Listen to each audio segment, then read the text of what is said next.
La salle des conférences de l'ENS-STS a accueilli dimanche 17 mars le second symposium de traumatologie du sport organisé par la Fédération algérienne de taekwondo. Une deuxième édition marquée par la présence de représentants du MGS, du président du comité olympique algérien, le professeur Rachid Hanifi, et d'éminents spécialistes algériens et étrangers. Pas moins de 13 présentations ont été proposées aux nombreux auditeurs présents tout au long de cette journée.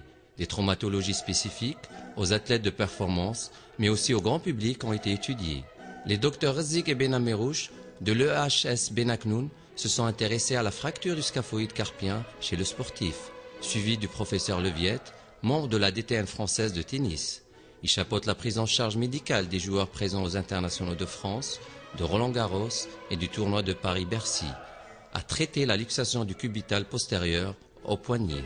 Le docteur Merakni et Sila Arbi se sont respectivement penchés sur la pathologie du tendon d'Achille et celle de la rupture ancienne du tendon d'Achille chez le sportif. Une rencontre ponctuée par des échanges et des débats riches en enseignements. Le docteur Sila Arbi nous explique le pourquoi de cette journée. C'est pour un peu regrouper les médecins qui s'intéressent à la traumatologie sportive.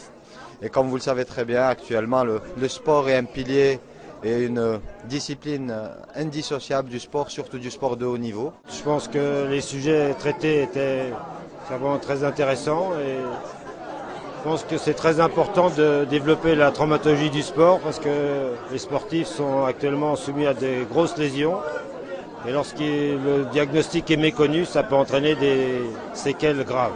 En tant que médecin du sport, à chaque fois qu'il y a une fédération, quelle que soit son importance, qui prend l'initiative d'organiser un séminaire pareil, il faut encourager. Il est de notre devoir de protéger la santé de l'athlète parce que la charge devient de plus en plus importante, donc de plus en plus agressive pour l'organisme de l'athlète. Ça risque de laisser des séquelles à long terme s'il n'est pas pris à charge correctement et à temps. Je trouve que c'est très riche en échanges. Les communications sont de très bon niveau. Donc ça me plaît beaucoup d'être ici. Je pense que c'est extrêmement important d'avoir des journées qui parlent de médecine sportive, surtout dans un pays comme le vôtre où le sport est valeur nationale. Ils ont organisé ça avec beaucoup de précautions. Ils ont été vraiment à l'initiative de ce symposium, qui a été très très bien organisé. Donc ça fait toujours plaisir de voir nos collègues jeunes prendre ce genre de décision et de ramener d'éminents professeurs étrangers. Ça a fait aussi plaisir de voir les jeunes justement commencer à présenter, apporter un petit souffle nouveau dans tout ça. Voilà, et bénéficier de l'expérience des anciens, donc c'est un excellent équilibre. Très instructif. C'était bien simplifié.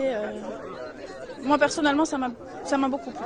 Ça a été très difficile de monter cette journée. Pas mal de labos nous ont laissé tomber, bon c'est dommage, mais aussi bravo pour la fédération et puis pour surtout mes confrères qui m'ont beaucoup soutenu dans cette manifestation. Une deuxième édition couronnée de succès malgré la faible couverture médiatique. Les organisateurs s'engagent à faire de cette journée un rendez-vous incontournable pour les professionnels de la médecine, du sport et nous convient déjà à la prochaine édition en 2013.